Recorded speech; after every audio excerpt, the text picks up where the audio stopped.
Amén. Y damos, hermanos, muchas gracias al Señor por la oportunidad que nos da de poder reunirnos en su casa para poder cantarle, poder bendecirle, poder, por medio del devocional, como se estuvo exaltando el nombre de Cristo y enfocado todo en que Cristo es el centro de nuestra fe, ¿verdad? Entonces, vamos nosotros a continuar esta serie expositiva que el apóstol Pablo nos da en la carta a los romanos, que evidentemente está llena de tantas enseñanzas para nuestras vidas hoy, que tal pareciera que Pablo está escribiendo justo en nuestros días. Son temas que, a pesar de tener más de 2000 años, aproximadamente 2000 años desde que se escribieron, siguen vigentes en nuestra vida y en nuestro comportamiento como iglesia. Así que yo quiero hablar en esta mañana bajo el título El escándalo del Evangelio en Abraham.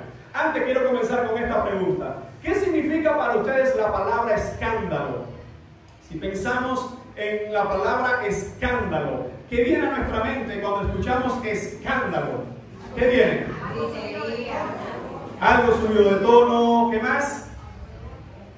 Algo que es alarmante, desagradable pudiera ser, ¿verdad? ¿Qué más? ¿Qué más entendemos por escándalo? Desorden, algo que es llamativo. ¿Qué pasa? Que en nuestra sociedad hoy ha cambiado los términos y más que decir escándalo, usan mucho, no, se ha vuelto viral, está en todos los lugares, ¿verdad? Pasa cualquier cosa y la gente dice, no, es viral, te enteraste, mira, eso salió ya por todos lados.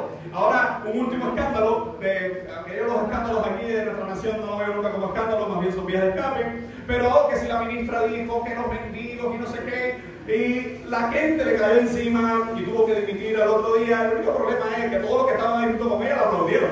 Al otro día era una sola culpable y la gente dice, oh, qué escándalo, te enteraste. El problema con esta sociedad es que vuelven escándalo muchas cosas que no son escandalosas. Y las cosas principales, los verdaderos escándalos, no los promueven. Bueno, la palabra escándalo, según las definiciones desde los diccionarios, es alboroto o tumulto, por ejemplo. Dice, es un ruido, un desorden que llama la atención. Ejemplo, ¿qué escándalo hay en ese bar?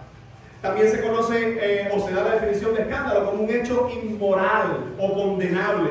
Algo que causa indignación pública por ir contra normas éticas. Ejemplo, fue un escándalo político o fue un escándalo ese matrimonio. Desenfreno o mal ejemplo, también son alusiones al término escándalo. Dicen, en algunos casos, se habla de comportamiento que se considera vergonzoso o provocador. Pero vamos entonces a la palabra griega.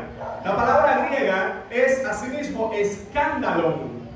Y esta palabra tenía que ver con una piedra que servía de tropiezo para las personas. Cuando alguien iba caminando, lo que nosotros hemos llamado popularmente, mira qué clase de boniatos recogió. ¿Cuántos recogedores de boniatos hay aquí? Tengo un amigo de allá de Ciudad de Ávila, que él no se le escapaba un boniato, incluso en la bicicleta. Si íbamos 4 en bicicleta y había una piedra en la calle, él era el único que la cogía. En una ocasión íbamos, y por mortificarlo, pasamos por un lugar y le dije, mira, vamos a parar. Y yo dije, ¿qué pasa? En medio de la calle, vamos a parar. Se te quedó una piedra de atrás. Y se echó a reír. Por la sencilla razón de que es ese tipo de gente que tropieza con cualquier cosa.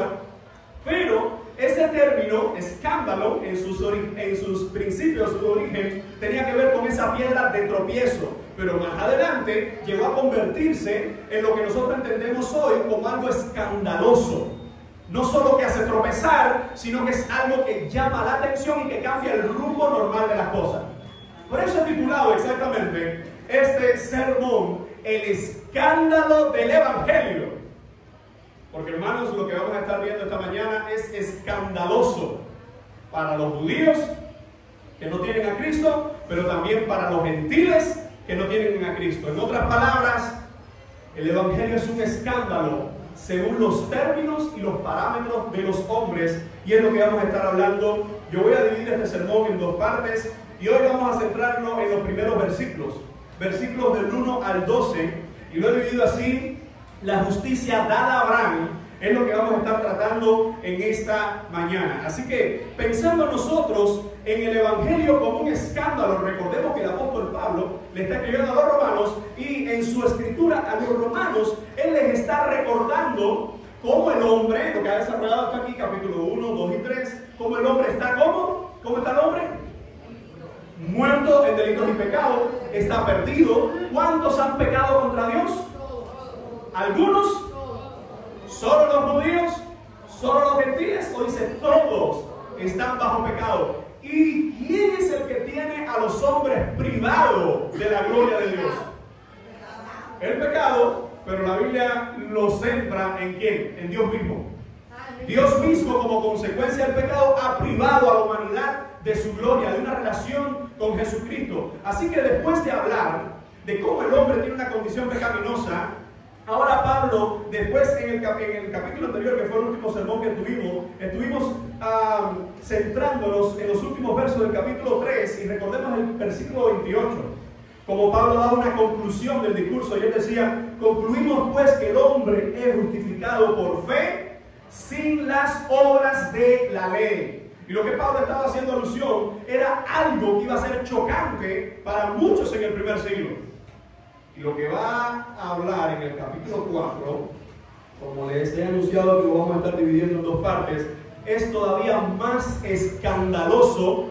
Cuando nosotros desarrollemos estos versos, nos vamos a dar cuenta quién era Abraham para los judíos y qué significaba Abraham para cada uno de ellos en cuanto a las obras y a la justicia.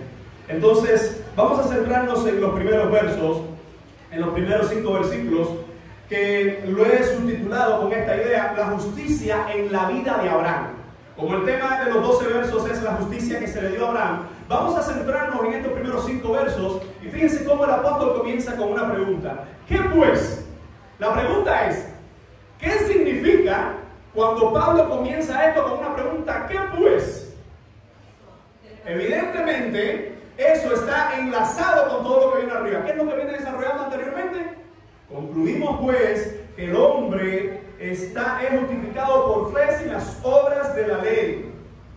Y termina el verso 31, luego por la fe invalidamos esa ley en ninguna manera, sino que confirmamos la ley. Pablo ha introducido el tema de la justificación por medio de la fe, pero él ha hablado de la ley. Y justo en ese tema de la ley, Pablo va a presentar a una de las personas más importantes en la ley judía. Y fíjense cómo dice: ¿qué pues?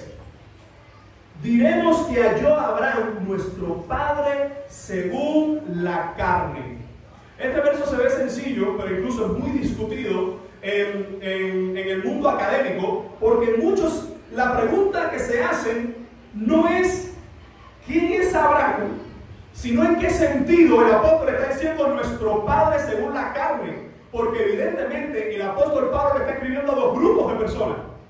Le está escribiendo a los judíos que se han convertido y a gentiles que se han convertido. Es decir, que según la carne, solo Abraham, hasta ese punto, parece ser el padre de ¿quiénes? De los judíos, no de los gentiles. Pero Pablo, después de hablar a todos, acaba de decir que todos están bajo pecado, que no hay justificación por las obras, y en medio de eso Pablo introduce esta pregunta: ¿qué pues? Diremos que halló a Abraham nuestro padre según la carne. ¿Sabe que el pueblo de Israel tenía un gran orgullo basado en la figura de Abraham? ¿Recordamos? En ocasiones, una discusión determinada en los destamentos, sale un grupo y dice: nosotros somos hijos de Abraham, nunca hemos sido esclavos de nadie. Mala memoria, porque en Egipto que fueron.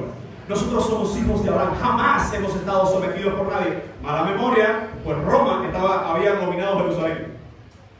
Nosotros somos hijos de Abraham, nosotros somos hijos de la promesa. La cuestión con esto es que Pablo le está presentando uno de los pilares del judaísmo. Por eso he titulado este sermón El escándalo del evangelio en Abraham. Y fíjense cómo Pablo va a desarrollar en el versículo 2. Dice: porque si Abraham, y da una condicional, no está diciendo que esto sea real, lo está dando como una idea que pudiera ser frear en la mente de alguien, porque si Abraham fue justificado, y miren aquí el término, fue justificado ¿por qué? Por las obras.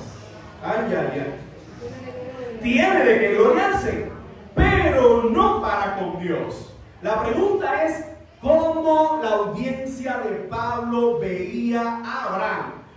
Y me he detenido en estas semanas para hacer un poco la tarea de cómo veía la audiencia judía a Abraham. Pues es muy sencillo para nosotros decir, es alguien maravilloso. Según lo que buscamos en la Escritura, nos vamos a dar cuenta que es uno de los héroes de la fe, que es uno de los pilares de los patriarcas, es uno de los pilares en la fe de los judíos por cómo vivió para el Señor. Pero el problema no es lo que Abraham vivió, sino lo que después se empezó a decir de él. Hermano, es el problema de la religiosidad de los días de hoy. Que el problema no está en la gente, sino lo que posterior a esta persona la gente hace. Por ejemplo, no hay ningún problema en María.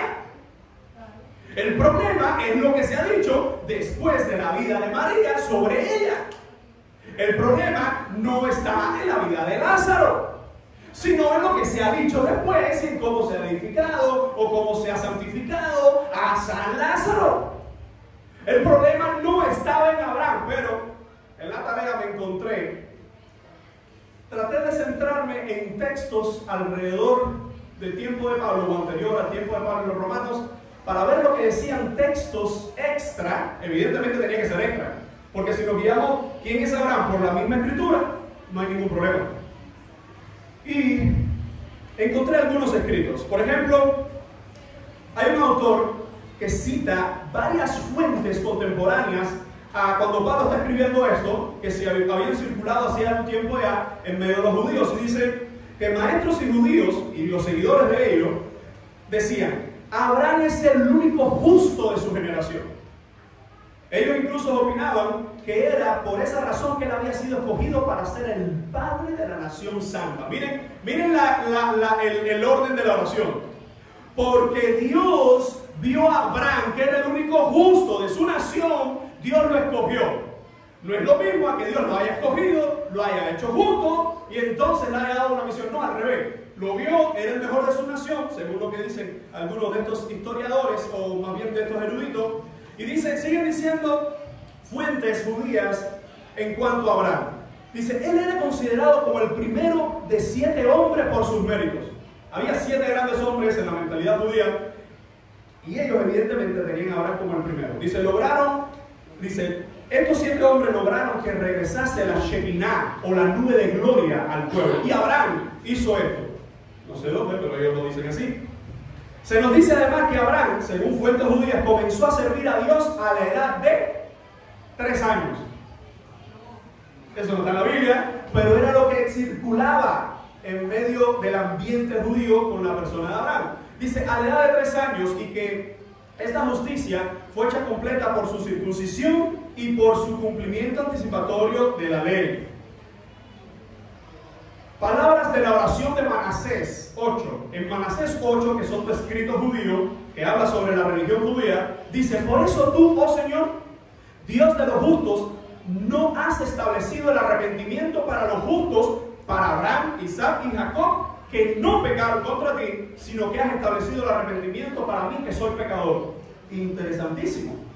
Dios no estableció el arrepentimiento para Abraham, ni para Isaac, ni para Jacob, sino para los demás que eran pecadores. El libro de Jubileos, otro libro contemporáneo para la audiencia judía a la que Pablo le escribe, dice: este libro incluso data probablemente del segundo siglo antes de Cristo. Es decir, 200 años antes que Cristo viniera. Y recordemos que Pablo viene después de Cristo. Esto es lo que se decía en el libro de Jubileo: Abraham fue perfecto en todas sus obras para con el Señor y agradable en justicia todos los días de su vida. Nosotros encontramos en la Biblia que Abraham incluso mintió. ¿Alguien recuerda cuando Abraham mintió? En un momento va a entrar a Egipto y le dice a su mujer, digamos que somos hermanos. Y él mintió. La mentira descalifica a alguien para ser llamado perfecto. Debe tomarse una nota especial del hecho de que los rabinos, hay un autor que cita Hendrickson, él cita a este escrito, dice: los rabinos no tenían temor ninguno de referirse a Génesis 15:6, que ahorita lo vamos a estar leyendo, para defender su doctrina de la justificación y salvación en base a la obra y mérito humano. Resumo lo que la gente pensaba de Abraham. 1, era perfecto. 2, por sus obras mostró y ganó esa perfección. 3, no tuvo que arrepentirse nunca porque él era justo ya delante de Dios. Por eso Pablo dice: ¿qué pues diremos que halló Abraham? ¿Se da cuenta de cómo Pablo introduce la pregunta? ¿Qué pues vamos a decir que halló Abraham, nuestro padre según la carne? Y la idea de nuestro padre según la carne evidentemente tiene que ver en cómo incluye a Abraham y su llamado étnico, es decir, su llamado para ser la nación del Señor. Recordemos que Abraham es incluso, data de algunos 450 o 600 años antes de Moisés. Lo que nos dice que la ley todavía no existía cuando se está describiendo la vida de Abraham. Y fíjense cómo dice Pablo: si Abraham fue justificado por las obras, tiene de qué gloriarse, pero no para con Dios. La pregunta es: ¿puede alguien ser justificado por obras? Evidentemente no, y los 3 capítulos anteriores de Romanos lo han dejado bien claro. Así que fíjense cómo Pablo pone esto en contraste y dice: ¿qué dice la Escritura? Algunos pueden decir que él fue justificado por obra, pero ¿qué dice la Escritura? Hermano, esta debe ser la pregunta de nosotros como iglesia en todo momento. Yo no sé por qué la gente se empecina, o más bien sí sé por qué, porque la gente prefiere escuchar al hereje, escuchar al que le alienta el alma, pero no al que le predica la palabra. Pues Pablo lo dijo que en los últimos tiempos, en los postreros tiempos, vendrían gente amadores de sí mismo y con sus herejías y sus fantasías iban a seducir el oído de muchos. Y fíjense la pregunta que hace Pablo a una iglesia mixta donde tienen a un héroe de la fe, que sí vamos a ver que es un héroe de la fe, pero no como lo decían los escritos extrabíblicos. Y Pablo dice: ¿qué es lo que dice la Escritura? Muchos pueden decir esto, Jubileos pueden decir esto, y escúcheme bien, Pablo tuvo acceso a todos sus escritos. ¿Sabe por qué lo sabemos? ¿Por qué lo sabemos? Porque él fue maestro de los fariseos. Es decir, todo lo que yo acabo de leer y más que hablaba sobre Abraham y otros profetas, él lo dominaba. Por eso él dice: en base a esto fue justificado Abraham por las obras. Si esto ocurrió, él tiene de qué gloriarse. Es decir, en los cielos, en la tierra y debajo de la tierra hay un solo hombre que puede decir: yo tengo gloria porque yo actué para ser salvo. Yo actué para mostrar la justicia. Mis amados hermanos, ese día y en este momento específico en que Pablo está describiendo la vida de Abraham, se ha desatado, yo estoy seguro de eso, un escándalo en la iglesia, porque hay muchos que tienen un trasfondo donde la ley, la circuncisión, ¿y quién fue el primero circuncidado? Abraham.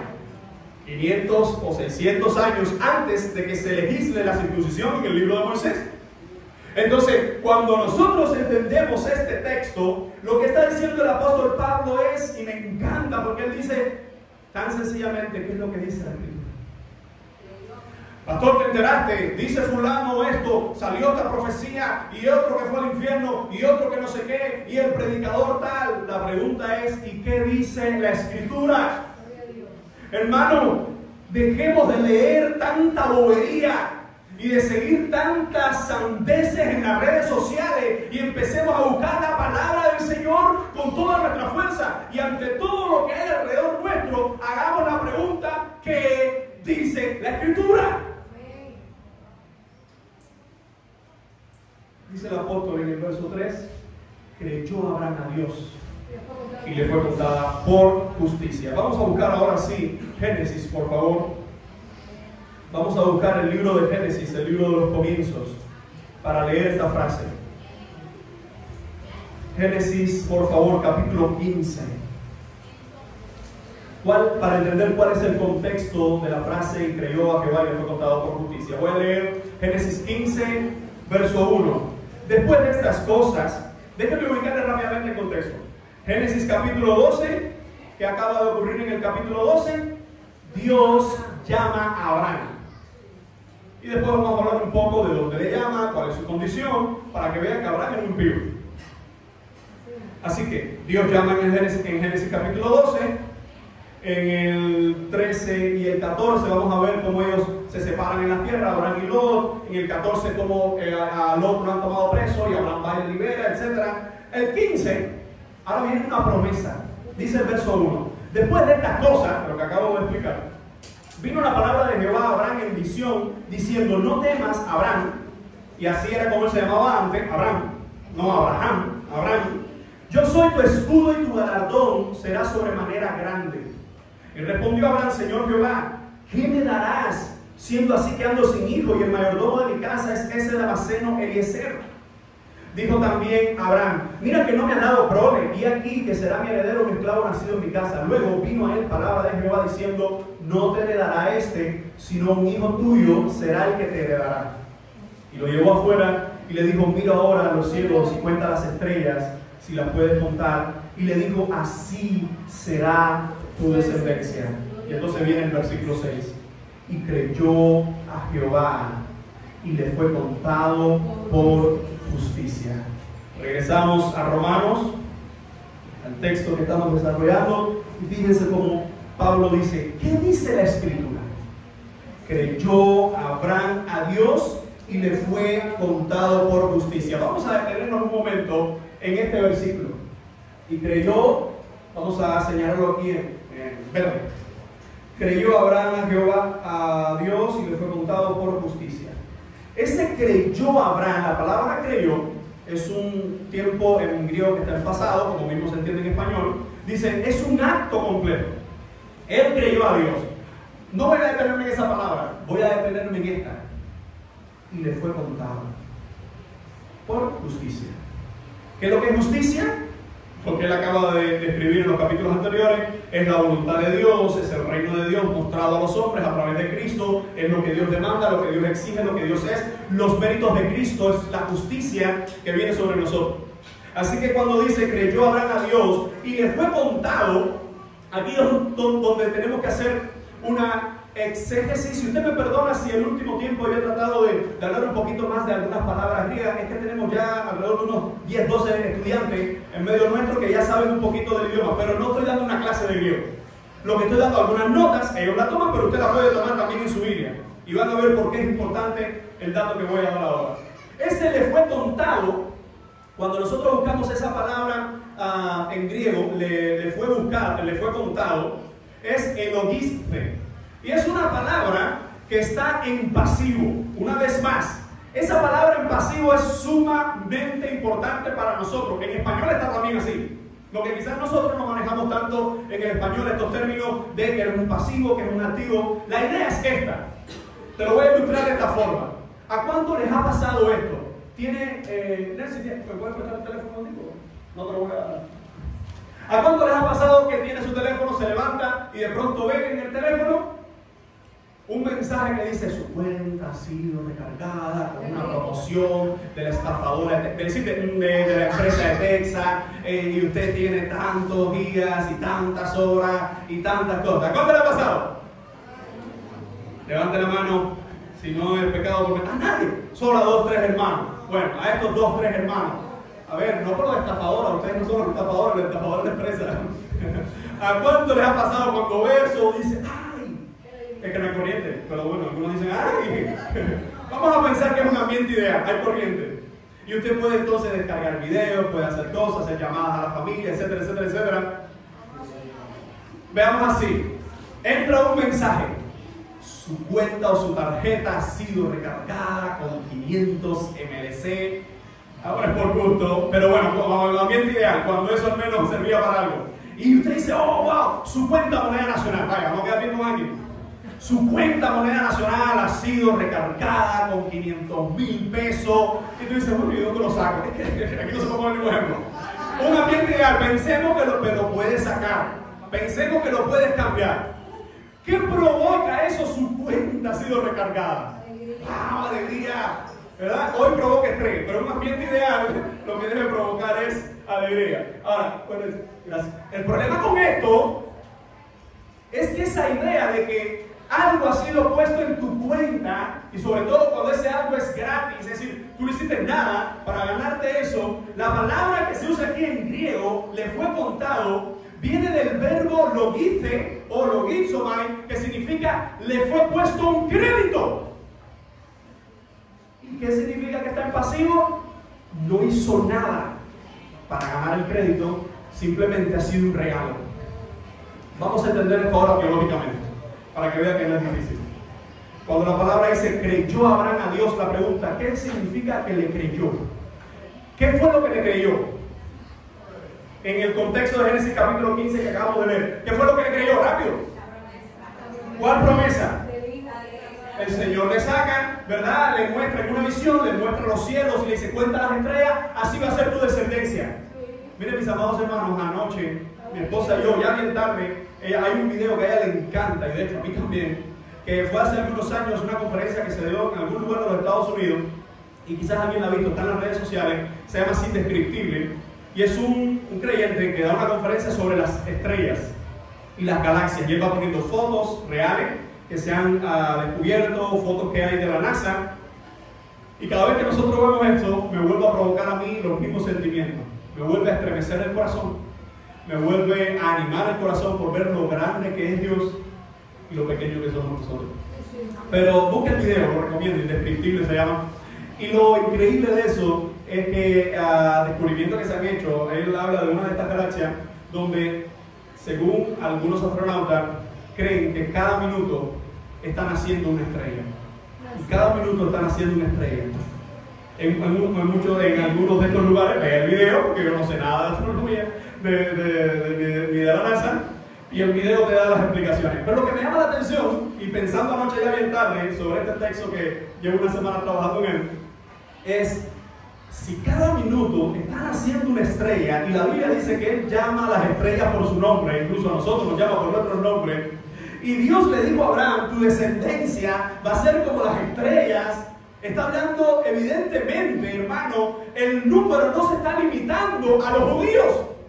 Porque si tomamos los judíos desde Abraham hasta los días de hoy, es cierto que son millones de millones, pero nunca comparado con la cantidad de estrellas que hay. Entonces, más adelante, esto es como un spoiler, es decir, estoy haciendo un anuncio de lo que vamos a hablar adelante, estoy anunciando lo que voy a decir dentro de unos minutos, pero evidentemente Abraham es mucho más que el padre de los judíos, es el padre de todos los creyentes.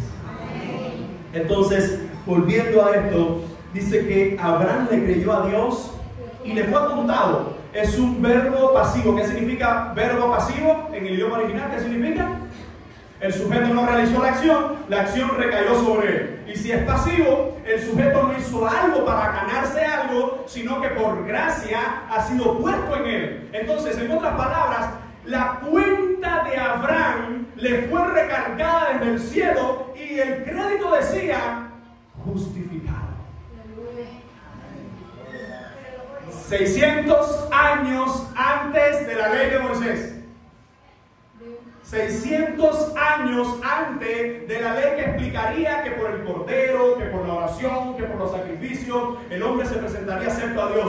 600 o 450, las fechas datan entre 500 y 600 años. Yo me quedo con el mayor. 600 años antes de que Dios le dé a Moisés la ley, él está teniendo un trato y dice, ¿qué Abraham? Hermano, pensemos esto. Lo que ha ocurrido con Abraham, incluso más adelante vamos a ver cómo humanamente él es falible. Porque después que dice, pero yo soy viejo, ¿y cómo tú no vas a dar un hijo? Y que cómo esto, e incluso cómo después Sara le dice, no, acuéstate con mi esclava, y viene Ismael y todo el desastre que después hasta los cientos de años posteriores vamos a ver una batalla entre estas dos familias. Amados hermanos, el texto, como dice Abraham, como dice Pablo, creyó Abraham a Dios y le fue contado por justicia. Nos está diciendo, Abraham respondió en fe a la visión del Señor, respondió en fe a la invitación del Señor. Recordemos que hace un tiempo antes Dios le había sacado de uno de los caldeos, y en medio de eso le da la visión, y en medio de la visión dice, y Abraham le creyó. Hermanos, creer a Dios siempre es una respuesta a la gracia de Dios. será una iniciativa, nunca será un deseo nacido en el corazón del hombre, siempre es una respuesta. Por eso es cuando Pablo dice, creyó Abraham a Dios y le fue contado. Hay un comentarista llamado Pérez Millo que él dice en su comentario de Romanos, lo que Dios contó por justicia es lo que Abraham se apropió por la fe, la justicia de Cristo. Voy a repetirlo. Lo que Dios contó por justicia, en este texto, es lo que Abraham se apropió por la fe, la justicia del mismo Jesucristo. Mis amados hermanos, si nosotros pensamos en este texto, nos vamos a dar cuenta que Dios mismo fue el que se fijó en Abraham y dijo, no tienes nada, no puedes hacer nada, incluso eres un pecador. Y quiero ilustrarte desde esta forma, ya que hay algunos también jóvenes entre nosotros, o más jóvenes. Piensa por un momento en un mendigo hambriento en una esquina de la calle, a quien el dueño del restaurante le toma, para el mendigo porque él no puede caminar, le toma, le sienta en la mesa de su restaurante, le sirve la comida, le da todo, y a la hora del pago el dueño le dice al mendigo que debe pagar la cuenta, pero el dueño le da la cuenta. El dueño recarga la cuenta y le dice, ahora tómala tú en tus manos y paga la cuenta. El mendigo lo hace, paga la cuenta. La pregunta es, ¿a quién se le ocurriría decir que el mendigo se ganó la comida, que el mendigo por sus medios hizo la comida, que el mendigo inició algo para buscar esa comida? ¿A quién se le ocurriría decir? ¡A nadie! Mis amados hermanos, esta es una ilustración para entender lo que Dios hace con el hombre. El hombre lo que Dios hace con nosotros, cuando vemos lo que Cristo hizo en la cruz por nuestras vidas, nos encontró en qué condición. No enfermos, no, ese es el texto. Nos encontró como muertos en delitos y pecados. En otras palabras, el muerto no puede obrar, el muerto no puede iniciar nada. Así que dice la palabra que Dios nos encontró por medio de Cristo, nos tomó, la palabra llegó a nosotros cuando fuimos iluminados, cuando fuimos invitados a la salvación. La fe y el arrepentimiento, que son medios para ser salvos, ¿de quién vienen? De Dios, pero lo experimenta el hombre. Son regalos de Dios, pero lo experimenta el hombre. Yo muerto, Él me tomó y me dijo, ¿quieres arrepentirte de tu pecado? Yo no puedo. Toma el arrepentimiento si así lo desea. Hermano, esa es la gloriosa justificación que hace Dios en nuestra vida. Que tomándonos en nuestra condición de pecado, nos invitó a su mesa, pagó la cuenta y nos dice, y todo lo que queda sigue siendo pagado por mí. ¿Cuánto puedes decir gloria sea al Señor? No es por obras.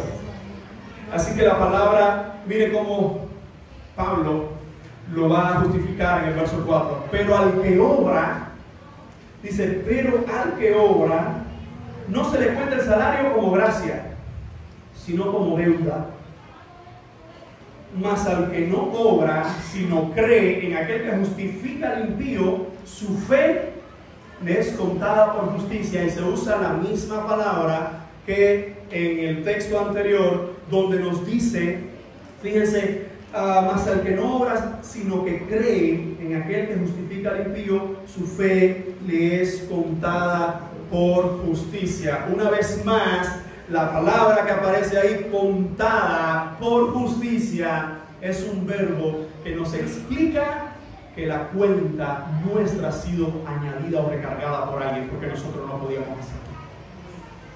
Amados hermanos, el Evangelio no se trata de mis obras para salvarme, sino de la obra del Señor para salvar mi vida. Y esa obra fue ejecutada en aquella cruz del Calvario. ¿Alguien puede decir amén? Así que cuando vemos estos versículos, solo podemos decir que hay justificación para el impío. ¿Por qué? Porque todos somos impíos. Ahora recordemos, ¿de dónde venía Abraham? ¿De dónde venía? Ur de los Caldeos. Ur de los Caldeos, que era una ciudad impía. Abraham no estaba circuncidado, así que vemos un incircunciso impío teniendo una invitación de parte de Dios, teniendo una promesa de parte de Dios y creyendo esa promesa a Dios.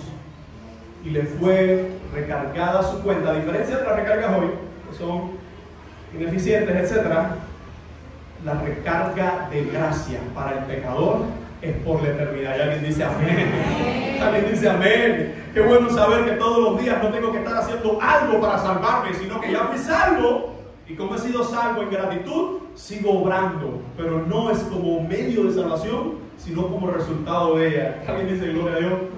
Así que después de ver la justicia en la vida de Abraham, mire cómo Pablo hace un ligero cambio ahora y va a introducirnos ¿a quién?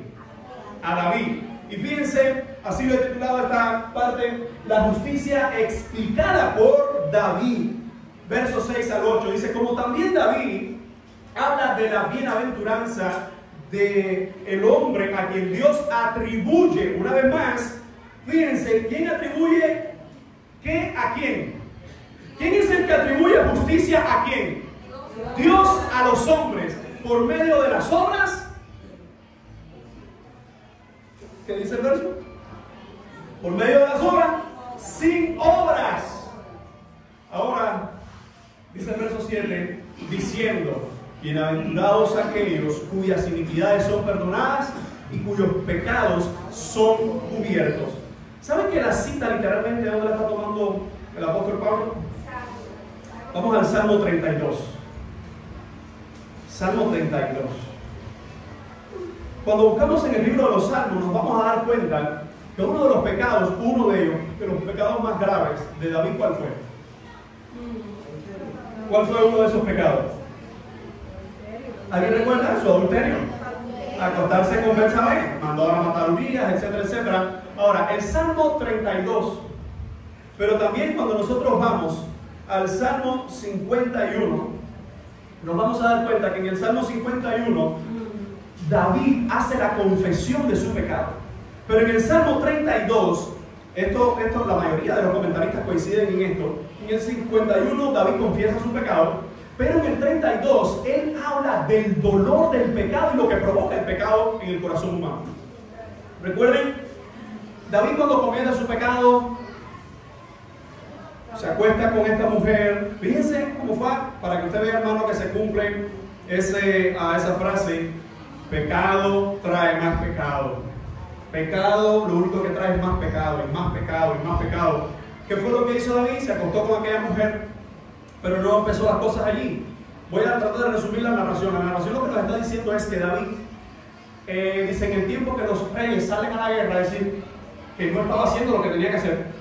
Era el tiempo que salieron los reyes a la guerra, se levantó en el atardecer, no sabemos si fue que estaba desde por la madrugada durmiendo, lo que sabemos es que también está durmiendo más de la cuenta y no está haciendo lo que tiene que hacer. No es que dormir es pecado, entiéndame en la narración, pero se levanta, dice, en la tarde de su lecho, en el tiempo que salen los reyes a la guerra, y desde su terrado ve una mujer desnuda. Hasta ahí tú dices: oh, bueno, no, Señor, perdóname, vi esta mujer. No, ¿qué hace? Manda a buscar y averiguar por ella. Le dice: no, es la mujer de Urías, no importa, tráiganla. Miren cómo comienza, o esto sería la descripción o la anatomía de un escándalo, la anatomía de un pecado. No, yo iba caminando y de pronto caí un pecado y me acosté con una mujer. No, pasos y cosas que te vas permitiendo, pasos y cosas que vas permitiendo una y otra vez, hasta que termina en el fondo del mismo pecado. David se acuesta con la mujer. ¿Y qué pasa? Pecado trae más pecado. Estoy embarazada. Hasta ahí dice: bueno, está bien, fallé, Señor, perdóname, le pediré perdón a Urías. Y dice: no, traigan Urías. ¿Para qué? Para que se acueste con su mujer y todo queda ahí. No hay pruebas de embarazo. Eso no existe. Eso no existe, pruebas de ADN en ese tiempo. Viene Urías y Urías dice: no, yo no puedo estar mientras el arca del Señor está fuera y mientras los guerreros del Señor están fuera, yo no puedo estar con mi mujer y acostarme. Y Urías, en vez de entrar a su casa, se queda afuera. ¿Qué es lo que hace David? Pecado trae pecado. Vamos a emborracharlo. Porque tú sabes, un hombre borracho, un hombre que pierde la cordura, papá.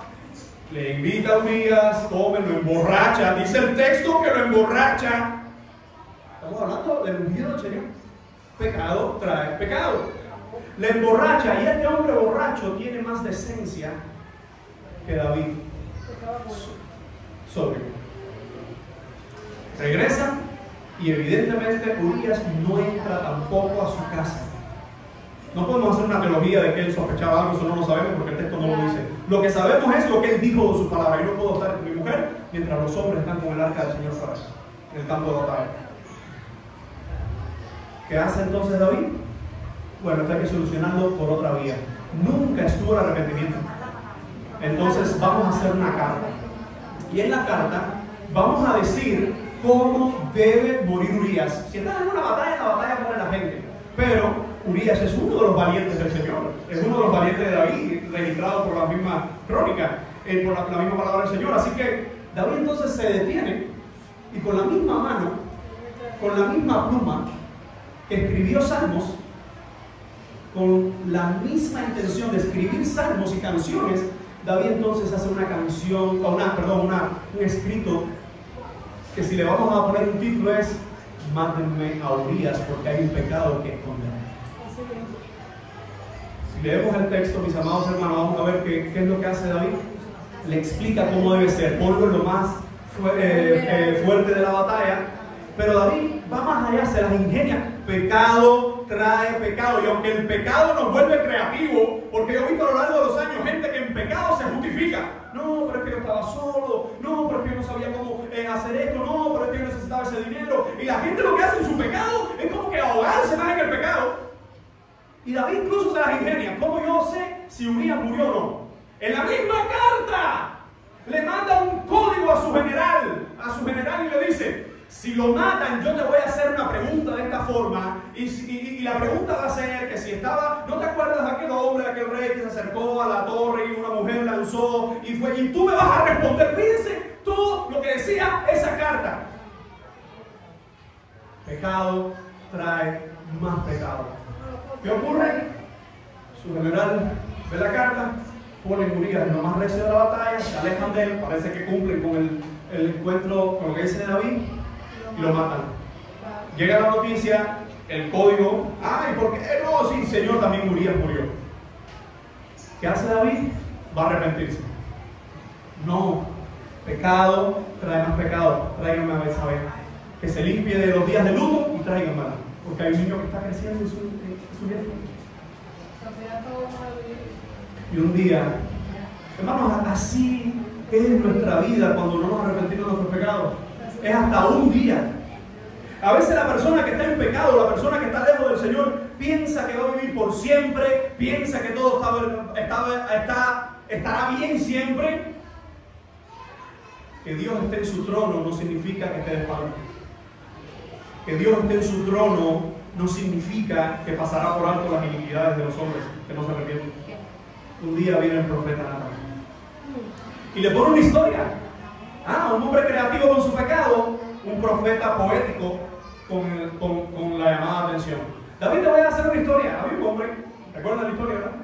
Que tenía una sola ovejita y vino este otro señor que tenía muchas y le cogió la única ovejita. Y entonces, ¿qué hay que hacer? Dice David: vive Jehová. Se me olvidó esa parte, así firmó David. Viva Jehová Dios. David, el cantor. David, el rey. Cuando el profeta lo pone contra su pecado, David dice: vive Jehová, que ese hombre merece la muerte. Y Natán le dice: ese hombre eres tú. Dios le mandó un profeta. La pregunta es: ¿quién no sabía de ese adulterio en el reino? Porque la gente a la que el mismo David le preguntó por la mujer, lo sabía. La gente a la que el mismo David le dijo: tráigame una mujer, lo sabía. Joab allá, no sabemos cuántos más, pero al menos Joab, ahora me fui ahí. Joab allá estaba en el centro de batalla. Él sabía que David se estaba tramando algo, porque David le quiere matar a un hombre. David que le defendido al pueblo de los gigantes, ahora le quiere matar a un hombre. Hay algo aquí escondido, pero nadie dice nada. El pecado nos hace pensar que nadie se enterará. El pecado nos hace imaginar o sentirnos cómodos con todo ese desastre. Hermano, el pecado te llevará al infierno más tarde o más temprano. Pero David, por la misericordia del Señor, fue confrontado. Por eso no veamos una confrontación o una disciplina como algo malo en nuestras vidas, sino es una muestra de amor del Padre al Hijo que ama. Y recordamos cómo termina la historia. Ese niño enferma, David entra en un ayuno y ese niño muere. El niño, claro que no era culpable, pero muere por el pecado de David. Pero Dios en su bondad le da después otro hijo con la misma Betsabé. ¿Cómo se llamaba el otro hijo? Salomón. Porque hablamos Salomón sí, pero ¿quién fue la madre? Betsabé. Y fíjense cómo ahora Pablo está usando las palabras del Salmo 32. ¿Está ahí conmigo el Salmo 32? Dice: Salmo de David, masquil. Bienaventurado aquel cuya transgresión ha sido perdonada y cubierto su pecado. Bienaventurado el hombre a quien Jehová no culpa de iniquidad y en cuyo espíritu no hay engaño. Las dos bienaventuranzas son declaradas ¿para quién? Para alguien que recibe el perdón del Señor. Y la idea, fíjense cómo dice: bienaventurado aquel cuya transgresión ha sido perdonada. Una vez más, esa idea de ser perdonada es por el Altísimo hacia nosotros.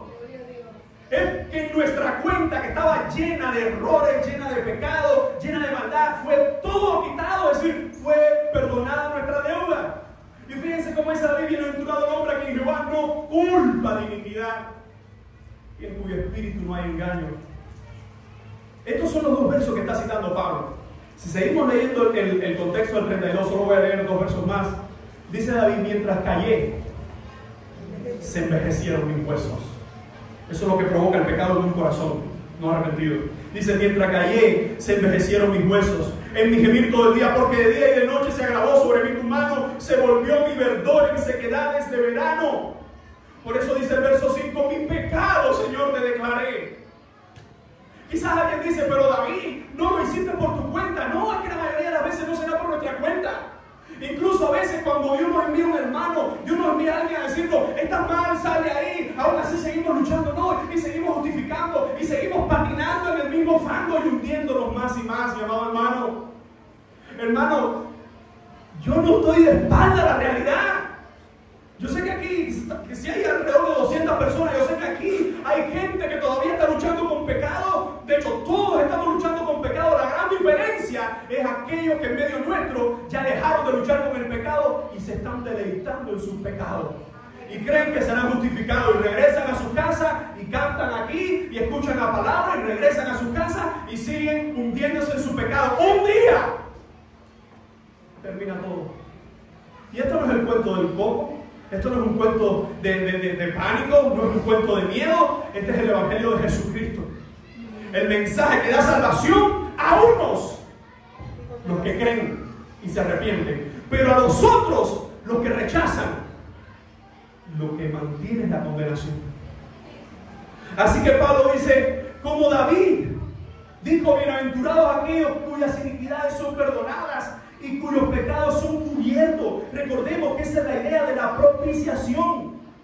Recordemos en capítulos anteriores que Pablo ha hablado de la propiciación, es decir, el propiciatorio que había en el lugar santo del Señor. Se echaba sangre por encima, se cubría para mostrar, por muy grande que fuera el pecado, la sangre cubría. Hermanos, ese es el Evangelio que hemos creído, ese es el Evangelio que predica esta iglesia del Señor. Que el Señor es el que quita nuestras iniquidades. Hermano, no sigas por ese camino de pecado. ¿Sabes por qué?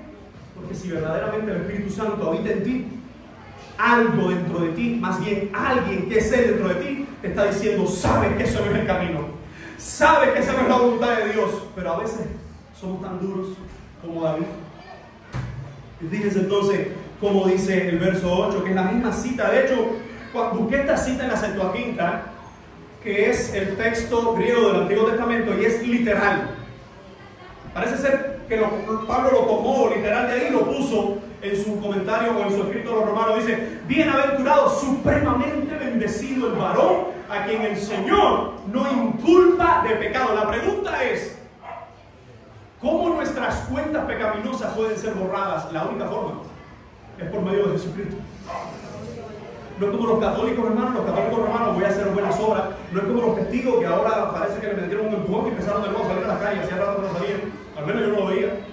Y están ahora de nuevo ahí predicando y no sé qué, y llenando, porque vivimos en una sociedad que le dio la espalda al Dios de la gracia, y todo lo ha convertido en ¿qué? Si no hay gracia, lo que queda es una cosa: obras. Obras. Porque incluso las religiones que se apartan del Evangelio son obras diseñadas por los hombres con un estilo de pensamiento, con un libro supuestamente sagrado o con la Biblia tergiversada, pero son obras. Mis amados hermanos, la justicia explicada por David fue un hombre que entendió que Dios perdona al pecador. Fue un hombre que entendió que mientras estuvo encallado con su pecado, el pecado le consumía día a día. ¿Sabe cuánta gente hoy está en el infierno, hoy está en un lugar de tormento y de condenación, que su frase fue: un día yo iré a la iglesia, un día yo me pondré a cuentas con Dios? Si tú estás respirando hoy, ese respiro, ese aliento, es un regalo de gracia desde el mismísimo cielo. Porque mientras haya vida en el hombre, todavía hay esperanza de salvación.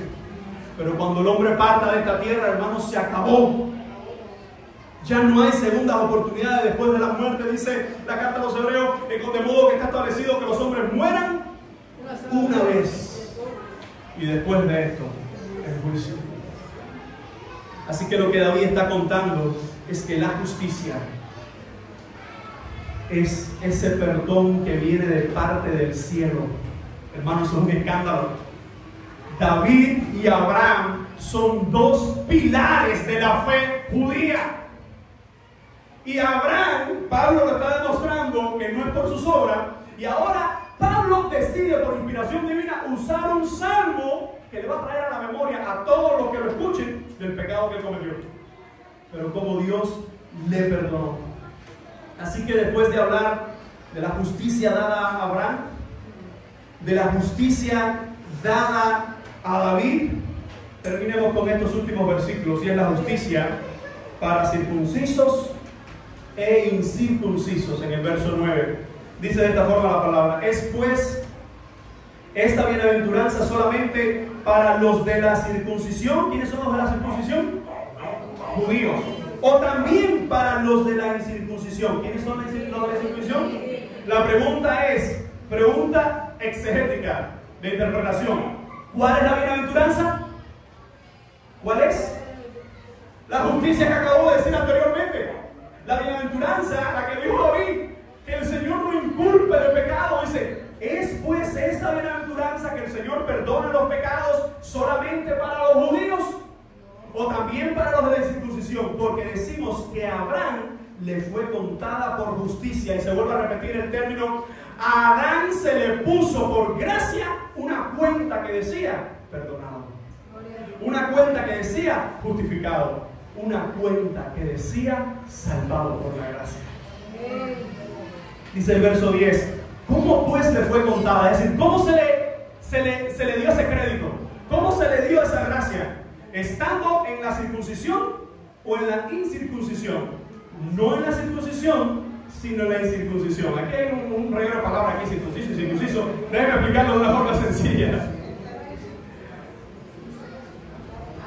Pablo está anticipando una pregunta que todo judío se va a hacer en ese momento.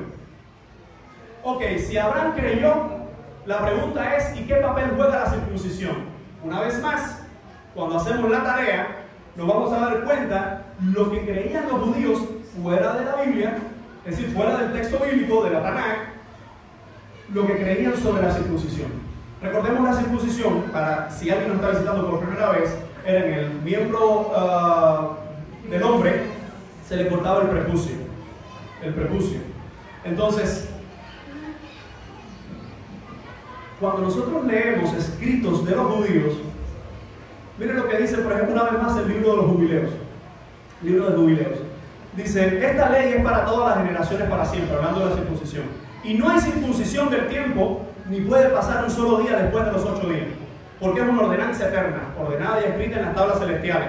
Y todo aquel que nace en la carne de cuyo prepucio no sea circuncidado en el 8º día, no pertenece a los hijos del pacto que el Señor hizo con Abraham, porque pertenece a los hijos de la destrucción. Esto decían los judíos en jubileo.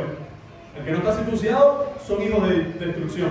Ni queda en él alguna señal en él de que es del Señor, sino que él está destinado a ser destruido y cortado de la tierra. El rabino Menachem, él escribió: nuestros rabinos han dicho que ningún hombre circuncidado verá jamás el infierno. Fíjense lo que creían estos judíos de la circuncisión: que si el hombre estaba circuncidado, jamás iba a ver el infierno, no importa lo que hubiesen hecho, no importa el estilo de vida que tenían, no iban a ver el infierno. Halkut Rubén enseñaba que la circuncisión salva del infierno, una vez más la misma idea. El libro de Asedat y Secar enseñaba que Abraham se sienta a la puerta del infierno y no permite que ningún israelita circuncidado entre allí. Esto parece una película. Pero era parte de la creencia de los judíos, que Abraham estaba a la puerta del infierno y decía, no tú, a ver, enseña, no, para atrás, usted está circuncidado. ¿Qué es eso, hermano? ¿Sabe lo que es eso? Cuando el hombre le da la espalda a Dios, lo que queda es por religión, lo que queda es esto, son ritos. Tales creencias eran sostenidas incluso con firmeza en el Nuevo Testamento. ¿Alguien recuerda cuál es el motivo principal por el que se genera el concilio de Jerusalén? Hechos 15. ¿Qué fue lo que provocó que se reunieran todos para discutir por la ley de Moisés y la circuncisión? Porque había un grupo de fariseos que se habían convertido, no sabemos si se habían convertido, pero dicen que se habían convertido, y que decían, para ser salvos es necesario guardar la ley de Moisés y ser circuncidado, para que ustedes entiendan lo fuerte que llegó a ser el tema de la circuncisión para el judaísmo. Por eso que Pablo está diciendo, déjame hacer una pregunta. Cuando Abraham le fue contado por justicia, sí, cuando Abraham fue justificado, la pregunta es esta: ¿estaba circuncidado? Mire, si nosotros hacemos una cronología, nos vamos a dar cuenta que ¿qué edad tenía Abraham cuando fue circuncidado? Génesis 17:24, 99 años. Ese mismo día también Ismael fue circuncidado. Génesis 17:25, con 99 años Abraham, Ismael con 13 años. Ismael tenía 13 años, Génesis 17:25. Cuando Dios hizo un pacto con Abraham en Génesis 15, nos vamos a dar cuenta que dice que le fue contado por justicia, Ismael no había nacido. ¿Cuál es la cuenta a la que quiero llevarle? Que cuando Dios dice, le enseñes, te daré toda esta prole y tendrás tus hijos y será de bendición, Ismael no había nacido. Y si Ismael no había nacido, cuando Abraham fue circuncidado, Ismael tenía 13 años, como mínimo, habían pasado todavía 13 años antes de la circuncisión. Creyó Abraham a Dios y le fue contado por justicia. Eso es lo que Pablo quiere decirnos. Porque los judíos miraban a Abraham y decían, fue circuncidado, pero Pablo decía, no. La circuncisión vino después.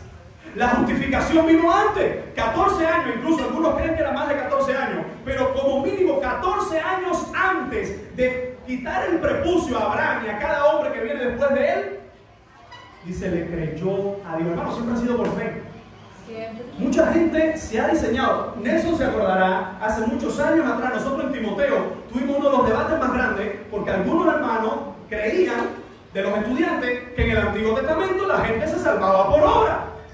Nosotros nos pusimos y dijimos, está bien, ustedes sostienen eso, la clase que viene, traigan su argumentación y vamos a hacer un debate entre los estudiantes, que va a ser bueno. Esos hermanos se prepararon y vinieron al otro día, a decir, a la otra semana, y cuando llegaron, nuestra pregunta fue, muy bien, demuestren cómo un solo versículo que diga que el hombre fue salvo en el Antiguo Testamento por ley. Tere y Ramona se acordarán, que son fundadoras. Eso estoy hablando de más de 12 años atrás. Y cuando empezó el debate decían, ¿dónde dice? ¿Dónde? No, que dice que los sacrificios, que la ley, ¿dónde dice? Ahora vamos al Nuevo Testamento para ver cómo Pablo nos va a aclarar en la carta a los Gálatas y aquí en Romano, que siempre fue por fe. Que la ley nunca salvó, la ley apuntó a Jesucristo. El Cordero nunca quitó el pecado, sino que la gente veía el Cordero como una norma de parte de Dios, que si creían en esa sangre que era sobre el Cordero, entonces la justicia sería sobre ellos. Eso siempre fue mirando a Cristo. Y la pregunta es, ¿y ahora? ¿No sacrificó Cordero que está 600 años antes que venga Moisés y Adán y Noé y cada uno de estos hombres de Dios que vivieron antes de la ley? Siempre la justificación ha sido por gracia, seguirá siendo por gracia. No hay otra forma, no es por nuestras obras. Así que en el momento que Abraham fue justificado, evidentemente era un incircunciso. Y le digo porque la mayoría de los que estamos aquí, hasta donde yo sé, porque si usted tiene parte de su genealogía de españoles, hay algo de judío. históricamente, eso es otro debate, pero hay algo de judíos y tienes algo de español, para que sepas.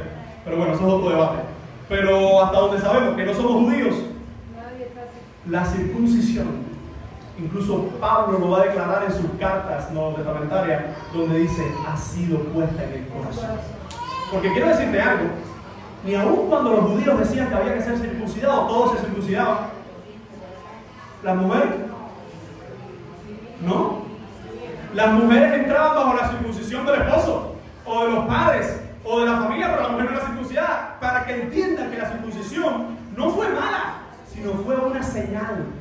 Y ahora esa señal en el Nuevo Testamento, visible y pública, bueno, si es visible y pública, ¿dónde se ve reflejada? ¿Dónde se ve reflejada? Públicamente, ¿dónde nosotros reflejamos nuestra fe? Públicamente. Sí, en Cristo, y por medio del bautismo en agua, que es lo que nosotros confesamos públicamente, que le pertenecemos al Señor. El bautismo en agua, ¿qué cosa es? Una señal pública. Pero el bautismo en agua es una señal pública del bautismo del Espíritu, que es cuando somos salvos y rescatados de este mundo de maldad y de la pecaminosidad. Así que Pablo dice, recibió la circuncisión como señal, como sello de la justicia de la fe, que tuvo estando aún incircunciso, para que fuese padre de todos los creyentes no circuncidados. Y esto es donde se vuelve un escándalo total el Evangelio en la vida de Abraham. ¿Por qué? ¿Cómo es posible que Abraham sea el padre de los incircuncisos cuando los judíos lo tenían como la gloria del judaísmo? Porque Dios mismo, cuando trató con él, no era ni judío ni era circuncidado. Era simplemente un hombre que hizo ¿qué? Creyó a Dios y le fue contado por justicia. Dice el verso 12, y con esto terminamos, mi padre de la circuncisión para los que no solamente son de la circuncisión, sino que también siguen las pisadas de la fe que tuvo nuestro padre Abraham antes de ser circuncidado. El escándalo del Evangelio es que la salvación siempre fue por gracia. Es que la salvación siempre ha sido por medio de la fe. Así que cuando Pablo está dando este discurso, cuando Pablo está escribiendo estas palabras, este tema debe recordarnos a nosotros en todo momento, en toda época, incluso en nuestros días, que no podemos perder de vista que la salvación, hermanos, de nuestras almas está en el Cordero. Que la salvación de nuestras vidas está en Jesucristo. Que el Evangelio sea escandaloso para algunos, lo seguirá siendo, pero para aquellos que somos perdonados, el Evangelio no es un escándalo, es una bendita locura en nuestras vidas. Hermanos, si hay alguien aquí que todavía no ha conocido a Jesucristo, no ha rendido su alma a Él, déjame decirte, por tus obras nunca vas a llegar a la salvación. Pero si descansas por medio de la fe y el arrepentimiento en la obra de gracia de la cruz del Calvario, la muerte y resurrección, entonces tu crédito, tu cuenta es saldada y la salvación es puesta por gracia. Y para todos aquellos que somos salvos y que queremos seguir agradando al Señor, recordemos, hermanos, sin santidad nadie verá al Señor. Y no es para que vivamos de una forma, ay, cometí este error, me voy al infierno. No es eso lo que está diciendo la palabra. Lo que está diciendo la palabra es que sin santidad nadie le verá. Y un verdadero creyente buscará todos los días de su vida esa santidad. Ese es el bendito evangelio el cual nosotros creemos y el cual podemos decir, Señor, gracias por tu palabra que es viva y eficaz. Le invito a orar. Señor, gracias por tu palabra, gracias por tu evangelio y gracias por la salvación que tú das y por el perdón que tú das, Señor. Aun cuando estábamos consumidos en nuestros pecados, nos diste salvación. Y aun cuando hoy, Señor, incluso te podemos fallar y te fallamos, aún así nos perdonas y nos sigues, Señor, llenando con tu amor, con tu gracia, con tu perdón, con tu misericordia. Gracias porque nos justificaste y nos sigues justificando en Cristo. Gracias por los méritos de Cristo que son puestos en nuestras vidas. Y gracias porque nuestros pecados son puestos en el Cordero y allí son borrados, Señor. Pedimos por tu iglesia, en el bendito nombre de Jesús, te damos gracias y te decimos amén y amén. Que el Señor les continúe bendiciendo.